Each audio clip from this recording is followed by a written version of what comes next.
रात का साया। नमस्कार दोस्तों, आज जो कहानी आप सुनने वाले हैं वो सिर्फ एक कहानी नहीं है, ये एक सवाल है जो किसी की नींद, किसी की जिंदगी और किसी की सच्चाई से जुड़ा है।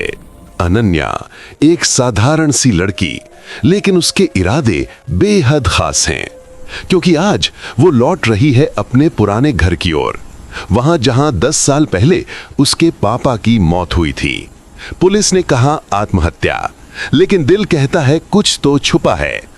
और इसी रहस्य से पर्दा उठाने की कोशिश अब शुरू होने वाली है, तो तैयार हो जाइए। पेश है रात का साया। सिर्फ सुनिए मत, महसूस कीजिए। पिछले कुछ दिनों से अनन्या को हर पल एक अजीब सी बेचैनी महसूस हो रही थी।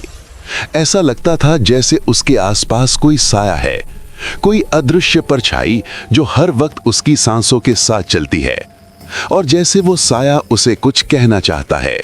रात होते ही ये एहसास और गहरा हो जाता है। हर रात एक ही सपना, वो पुराना गांव, वो टूटा हुआ दरवाजा और वही पुराना घर जहां कभी उसके पापा की हंसी गूंजा करती थी। चारों तरफ धुंध थी और पापा की धुंधली आवाज जो पुकार रही थी, अनन्या, अनन्या।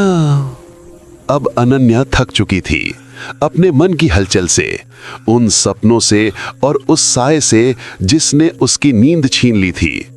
और तभी उसने एक फैसला लिया, अब और नहीं, अब मुझे गांव जाना ही होगा।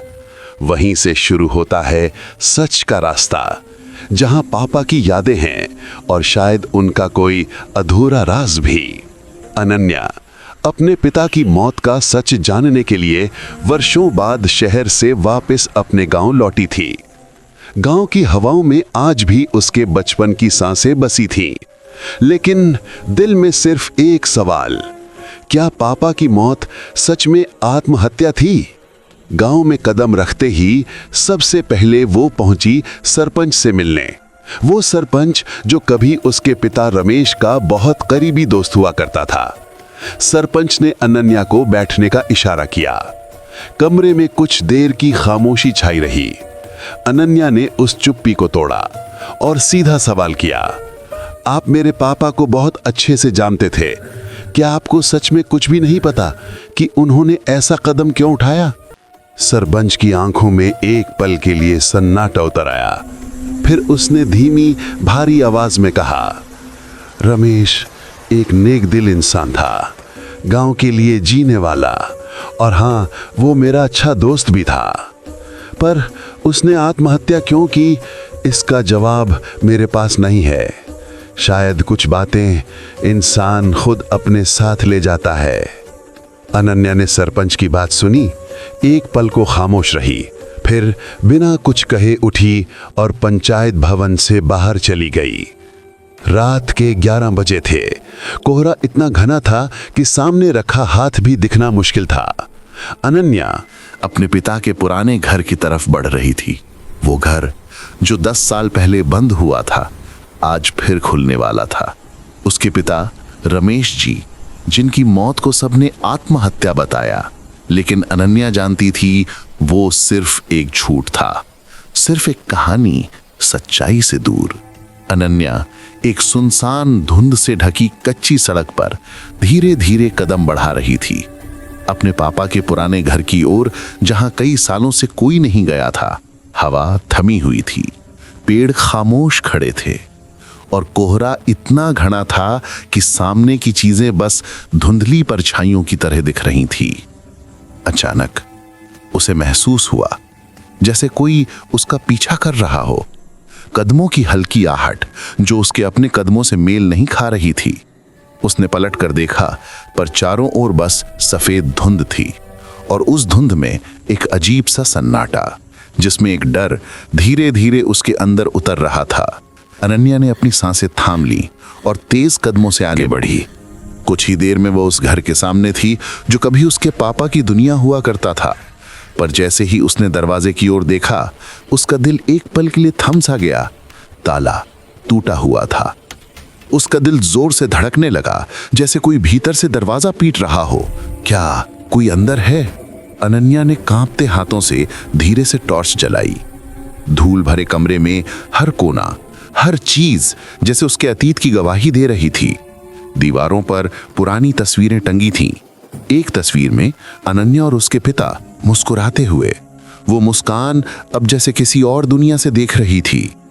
तभी एक ठंडी हवा का झोंका आया, कांच की खिड़की धीमे से कंपकपा उठी और फिर एक छाया, हाँ एक छाया, जो दीवार के पीछे से निकलकर एक झलक में गायब हो गई।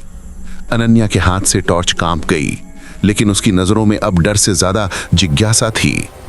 अनन्या उस छाया के पीछे बिल्कुल चुपचाप भागी। दीवारों पर टॉर्च की रोशनी टिमटिमा रही थी और उसका कदम धीरे धीरे एक पुरानी लकड़ी के बक्से के पास जाकर रुक गए। वो बक्सा जैसे सालों से किसी राज को अपने भीतर छुपाए बैठा हो।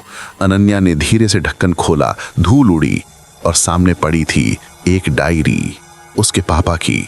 पलकों में आंसू, दिल में तूफान। अनन्या ने कांपते हाथों से डायरी उठाई। शायद सच अब ज्यादा दूर नहीं था। अनन्या ने जैसे ही डायरी खोली, पहला ही पन्ना जैसे कोई चीखता हुआ सच था। लिखा था, अगर मुझे कुछ हो जाए तो समझ लेना ये गांव कोई सीधा साधा गांव नहीं है। इसके सीने में एक ऐसा राज दफन है जिसे आज तक कोई नहीं जानता। पढ़ते ही अनन्या की सांसें थम गईं। क्या वाकई पापा की मौत कोई साधारण घटना नहीं थी? डायरी के अगले पन्ने पर 3 शब्द जैसे रहस्य की चाबी हों, एक मंदिर, एक नाम, महेश चाचा, और एक चेतावनी, वो कुछ नहीं बताएंगे। अनन्या समझ चुकी थी, अब पीछे लौटना मुमकिन नहीं। सच सामने खड़ा था, बस उसका दरवाजा खोलना बाकी था। अनन्या तेजी से भागती हुई पहुंची महेश चाचा के घर। तो दोस्तों, सबसे बड़ा सवाल अभी भी वही है, क्या महेश चाचा सच में जिंदा है या वो भी उसी रहस्यमयी साए का हिस्सा बन चुके हैं जो कई रातों से अनन्या का पीछा कर रहा है? क्या उनसे मिलने पर सच सामने आएगा या अनन्या उस अंधेरे में कदम रख चुकी है जहां से वापस लौटना शायद उसकी किस्मत में लिखा ही नहीं? यह जानने के लिए आपको इंतजार करना होगा चैप्टर 2, रात का साया, कोहरे में लिपटा सच। तो जुड़े रहिए दोस्तों, क्योंकि असली कहानी अब शुरू होने वाली है। और हां, लाइक करिए, कमेंट करिए और चैनल को सब्सक्राइब करना बिल्कुल ना भूलिए। तो दोस्तों, मिलते हैं चैप्टर 2 में। तब तक के लिए गुड बाय, नमस्ते और सलाम।